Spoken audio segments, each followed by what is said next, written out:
સાબરકાંઠાના હિંમતનગરમાં ગુજકેટની પરીક્ષામાં મોટો વિવાદ સર્જાયો છે. વિદ્યાનગરીમાં ગુજકેટ પરીક્ષા કેન્દ્રના કમ્પાઉન્ડમાં પરીક્ષા સમયે ભાજપનો કાર્યક્રમ ચાલુ હોવાથી વિવાદ સર્જાયો. ગુજકેટની ચાલુ પરીક્ષા દરમિયાન મોટા લાઉડ સ્પીકર સાથે ભાજપનો કાર્યક્રમ યોજાતા વાલીઓએ ઉગ્ર વિરોધ દર્શાવ્યો હતો. વાલીઓના વિરોધ બાદ નેતાઓએ ચાલતી પકડી હતી. તો કલેક્ટરના જાહેરનામા ભંગ સામે કોંગ્રેસે ફરિયાદની માંગ કરી છે. તો સંકુલ સંચાલકો સહિત જવાબદારો સામે યોગ્ય કાર્યવાહી કરવાની પણ માંગ કરાઈ છે. અત્યારે અહીંયા વિદ્યાનગરી કેમ્પસમાં પરીક્ષા ચાલુ છે ગુજકેટની, અને ત્યાં ભાજપવાળાનો પ્રોગ્રામ ચાલુ છે.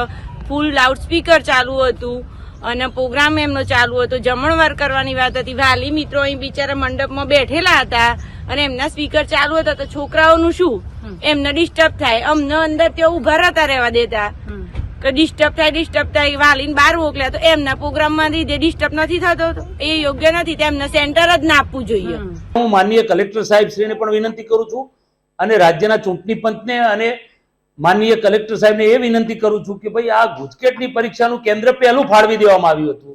કેન્દ્રોની રચના ફાળવણી પહેલા થઈ હોય અને કેન્દ્રોની ફાળવણી થયા પછી પણ વિદ્યાનગરીની અંદર જો આ ભારતીય જનતા પાર્ટીની મિટિંગ રાખવામાં આવે તો ક્યાંક વિદ્યાનગરી ના જે સંચાલકો હોય અથવા તો સત્તાવાળાઓ હોય એ પણ કહો તો ભારતીય જનતા પાર્ટીના શાસકોથી ડરતા હોય અથવા તો એ પોતાની પણ મિલીભગત હોય ભારતીય જનતા પાર્ટી સાથે અને વિદ્યાર્થીઓના ભવિષ્ય બગાડવાનો પ્રયત્ન કર્યો છે.